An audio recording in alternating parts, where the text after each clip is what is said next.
ನಮಸ್ಕಾರ ಸ್ನೇಹಿತರೆ, ಗೃಹಲಕ್ಷ್ಮಿ ಯೋಜನೆಯ ಅಪ್ಡೇಟ್ಗೆ ನಿಮಗೆ ಸ್ವಾಗತ ಸುಸ್ವಾಗತ. ಸ್ನೇಹಿತರೆ, ನಿಮ್ಮೆಲ್ಲ ಗೃಹಲಕ್ಷ್ಮಿಯರಿಗೆ ಬೆಳ್ಳಂಬೆಳಗ್ಗೆ ಭರ್ಜರಿ ಗುಡ್ ನ್ಯೂಸ್ ಆದರೆ ಬರ್ತಿರುವಂತಹ ಒಂದು ಭರ್ಜರಿ ಗುಡ್ ನ್ಯೂಸ್ ಏನು ಅನ್ನುವಂಥದ್ದನ್ನು ತಿಳಿಸ್ಕೊಡ್ತೀನಿ. ಎಲ್ಲರೂ ವಿಡಿಯೋ ಕೊನೆವರೆಗೂ ನೋಡಿ. ಅದಕ್ಕೆ ಮುಂಚೆ ನೀವು ಯಾರಾದರೂ ಇನ್ನೂ ಚಾನಲನ್ನು ಸಬ್ಸ್ಕ್ರೈಬ್ ಮಾಡ್ಕೊಂಡಿಲ್ಲ ಅಂದರೆ ಈಗಲೇ ಚಾನಲನ್ನು ಪಟ್ ಅಂತ ಸಬ್ಸ್ಕ್ರೈಬ್ ಮಾಡ್ಕೊಳ್ಳಿ, ಮತ್ತು ವಿಡಿಯೋಗೊಂದು ಲೈಕ್ ಆದರೆ ಕೊಡಿ. ನೀವು ಕೂಡ ಲೈಕಿಂದ ನಿಮ್ಗೆ ಇದೇ ರೀತಿ ಕಂಟಿನ್ಯೂಸ್ ಅಪ್ಡೇಟ್ಸ್ ಆದರೆ ಸಿಗ್ತಿರುತ್ತೆ. ಈಗಾಗಲೇ ಯಾರು ಸಬ್ಸ್ಕ್ರೈಬ್ ಲೈಕ್ ಮಾಡಿ ವಿಡಿಯೋ ನೋಡ್ತಿದ್ದೀರೋ ಎಲ್ಲರಿಗೂ ನನ್ನ ಒಂದು ಹೃದಯ ಪೂರ್ವಕ ಧನ್ಯವಾದಗಳು. ಸ್ನೇಹಿತರೆ, ನಿಮ್ಮ ಎಲ್ಲ ಗೃಹಲಕ್ಷ್ಮಿಯರಿಗೆ ಬೆಳ್ಳಂಬೆಳಗ್ಗೆ ಬರ್ತಿದೆ ಭರ್ಜರಿ ಅಂದರೆ ಭರ್ಜರಿ ಗುಡ್ ನ್ಯೂಸು. ನೀವು ಕೇಳ್ಬೋದು, ಏನು ಈ ಒಂದು ಭರ್ಜರಿ ಗುಡ್ ನ್ಯೂಸ್? ನಮ್ಗೆ 16ನೇ ಕಂತಿನ ಹಣ ಜಮಾ ಮಾಡಿಲ್ಲ, 17ನೇ ಕಂತಿನ ಹಣ ಜಮಾ ಮಾಡಿಲ್ಲ, ನಮ್ಗೆ ಹಣನೇ ಬಂದಿಲ್ಲ, ನಮ್ಗೆ ಹಣ ಬಂದ್ರೇ ಖುಷಿ ಇರುವಂಥದ್ದು, ನಮ್ಗೆ ಹಣನೇ ಬಂದಿಲ್ಲ, ಇದ್ಯಾವ ಭರ್ಜರಿ ಗುಡ್ ನ್ಯೂಸು ಅಂತ ನೀವೆಲ್ಲರೂ ಕೇಳ್ಬೋದು. ಸ್ನೇಹಿತರೆ, ಇದು ಏನು ಗುಡ್ ನ್ಯೂಸು ಅಂತ ತಿಳಿಸ್ಕೊಡ್ತಿದ್ದೀನಿ ನೋಡಿ. ಸ್ನೇಹಿತರೆ ನೋಡಿ, ನಿಮಗೆ ಯಜಮಾನಿಯರಿಗೆ ಸಿಹಿ ಸುದ್ದಿ ಆದರೆ ಸರ್ಕಾರ ಕೊಡಲಿದೆ. ನಿಮಗೆ ಏನು ಸಿಹಿ ಸುದ್ದಿ ಸರ್ಕಾರ ಕೊಡ್ತಿದೆ ಅಂದರೆ, ಗೃಹಲಕ್ಷ್ಮಿ ಮಾಸಿಕ ಹಣ ಹೆಚ್ಚಳಕ್ಕೆ ರಾಜ್ಯ ಸರ್ಕಾರ ಆದರೆ ಚಿಂತನೆ ಆದರೆ ಮಾಡ್ತಿರುವಂಥದ್ದು.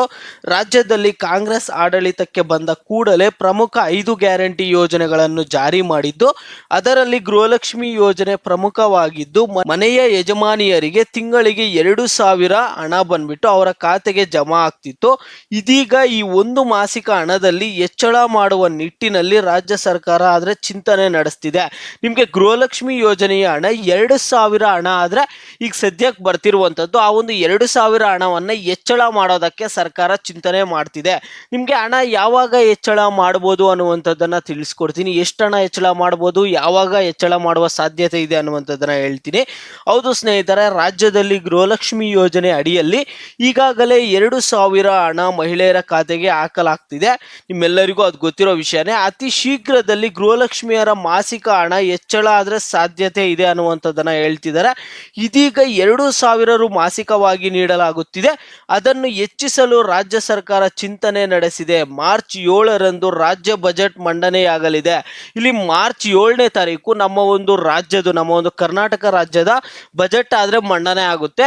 ಈ ವೇಳೆ ಗೃಹಲಕ್ಷ್ಮಿಯರ ಮಾಸಿಕ ಹಣ ಬಂದ್ಬಿಟ್ಟು 2,000 ರುನಿಂದ 2,300 ರುವರೆಗೆ ಹೆಚ್ಚಿಸುವ ಸಾಧ್ಯತೆ ಇದೆ.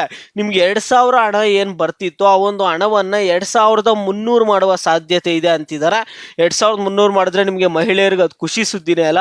ಈಗ ಹಣ ಆದ್ರೆ ಸದ್ಯಕ್ಕೆ ಬಂದಿಲ್ಲ, ನೀವು ಹೇಳೋದು ಕರೆಕ್ಟೇ. 16ನೇ ಕಂತಿನ ಹಣ ಬಂದಿಲ್ಲ, 17ನೇ ಕಂತಿನ ಹಣ ಬಂದಿಲ್ಲ. ಲಕ್ಷ್ಮೀ ಹೆಬ್ಬಾಳ್ಕರ್ ಅವರು ಡಿಸ್ಚಾರ್ಜ್ ಆದ ಕೂಡಲೇ ಫೆಬ್ರವರಿ ಮೊದಲನೇ ವಾರದಲ್ಲೇ 16, 17ನೇ ಕಂತಿನ ಹಣ 4,000 ಜಮಾ ಮಾಡಿಬಿಡ್ತೀವಿ ಅಂತ ಹೇಳಿದ್ರು. ಆದ್ರೆ ಹಣ ಆದ್ರೆ ನಿಮಗೆ ಜಮಾ ಮಾಡಿಲ್ಲ. ಈ ಒಂದು ಬೇಸರದಲ್ಲಾದ್ರೆ ನೀವು ಇದೀರಾ. ಹಣ ನಿಮಗೆ ಜಮಾ ಆಗಿಲ್ಲ ಅಂದ್ರೂ ಒಂದು ಸ್ವಲ್ಪ ದಿನ ಲೇಟ್ ಆದ್ರೂ ಹಣ ನಿಮ್ಮ ಖಾತೆಗಳಿಗೆ ಬಂದು ಜಮಾ ಆಗುತ್ತೆ. ಫೆಬ್ರವರಿ 10ನೇ ತಾರೀಕು ಒಳಗಡೆ ನಿಮಗೆ ಹಣ ಜಮಾ ಮಾಡ್ತಾರೆ ಅನ್ಕೊಳ್ತಿದೀವಿ.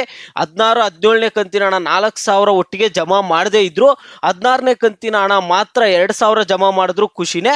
ಮತ್ತೆ ಇಲ್ಲಿ ಬಜೆಟ್ ಅಲ್ಲಿ ಈಗ ಮೊನ್ನೆ ಆಗಿದ್ದು ಕೇಂದ್ರ ಸರ್ಕಾರದ ಬಜೆಟ್ ಮೊನ್ನೆ ಆಗಿರುವಂಥದ್ದು. ಇದು ಬಂದ್ಬಿಟ್ಟು ನಮ್ಮ ಒಂದು ರಾಜ್ಯ ಸರ್ಕಾರದ ಬಜೆಟ್. ಮಾರ್ಚ್ 7ನೇ ತಾರೀಕು ರಾಜ್ಯ ಸರ್ಕಾರದ ಬಜೆಟ್ ಆದ್ರೆ ಇದೆ. ಅವಾಗ 2,000 ಇರುವಂತಹ ಹಣವನ್ನ 2,300 ಹೆಚ್ಚಿಸುವ ಸಾಧ್ಯತೆ ಇದೆ ಅಂತಿದ್ದಾರೆ. ರಾಜ್ಯದ ಒಟ್ಟು ಆರ್ಥಿಕ ಸ್ಥಿತಿ ಪರಿಗಣಿಸಿ ಸಿಎಂ ಸಿದ್ದರಾಮಯ್ಯ ಇದರ ಅಂತಿಮ ತೀರ್ಮಾನಕ್ಕಾದ್ರೆ ಬರಲಿದ್ದಾರೆ. ಮತ್ತೆ ಹಾಗಾಗಿ ಮಾರ್ಚ್ 7ರಂದು ನಡೆಯುವ ಬಜೆಟ್ ಮಂಡನೆಯಲ್ಲಿ ಗೃಹಲಕ್ಷ್ಮಿಯರ 2,000 ಹಣ ಹೆಚ್ಚಳ ಆಗುತ್ತಾ ಇಲ್ವಾ ಎನ್ನುವುದು ನಾವು ಅವತ್ತು ನೋಡ್ಬೇಕಾಗುತ್ತೆ. 2,300 ಮಾಡುವ ಸಾಧ್ಯತೆ ಇದೆ ಅಂತಿದ್ದಾರೆ ಹೆಚ್ಚಳ ಮಾಡಿ ಗೃಹಲಕ್ಷ್ಮಿ ಹಣವನ್ನ. ಯಾಕಂದ್ರೆ ಗೃಹಲಕ್ಷ್ಮಿ ಹಣ ಕೊಡ್ತಿರೋದ್ರಿಂದ ಮಹಿಳೆಯರಿಗೆ ತುಂಬಾನೇ ಸಹಾಯ ಆಗ್ತಿದೆ. ಮತ್ತೆ ಕಾಂಗ್ರೆಸ್ ಸರ್ಕಾರಕ್ಕೆ ತುಂಬಾ ಜನ ಮಹಿಳೆಯರು ಸಪೋರ್ಟ್ ಕೂಡ ಮಾಡ್ತಿರುವಂತದ್ದು. ಅದರಿಂದ ಹಣ ಹೆಚ್ಚಳ ಮಾಡುವ ಸಾಧ್ಯತೆ ಆದ್ರೆ ಇದೆ ಸ್ನೇಹಿತರೆ. ಮತ್ತೆ ಗೃಹಲಕ್ಷ್ಮಿ 16ನೇ ಕಂತಿನ ಹಣ ಬಂದ್ಬಿಟ್ಟು ಬೆಳಗಾವಿ ಜಿಲ್ಲೆಯಲ್ಲಿ ಕೆಲವ್ರಿಗೆ ಬಂದು ಹಣ ಜಮಾ ಆಗ್ತಿದೆ ಅಂತ ಹೇಳ್ತಿದ್ದಾರೆ. ಅದರಿಂದ ನೀವು ಎಲ್ಲಾ ಜಿಲ್ಲೆಯ ಮಹಿಳೆಯರು ಪ್ರತಿಯೊಬ್ಬರು ವಿಡಿಯೋಗೆ ಲೈಕ್ ಮಾಡ್ಬಿಟ್ಟು ಕಾಮೆಂಟ್ ಮುಖಾಂತರ ತಿಳಿಸಿ ನಿಮ್ಗೆ ಹಣ ಬಂದಿದೆಯಾ ಬಂದಿಲ್ಲ 16ನೇ ಕಂತಿನ ಹಣ ಅಂತ.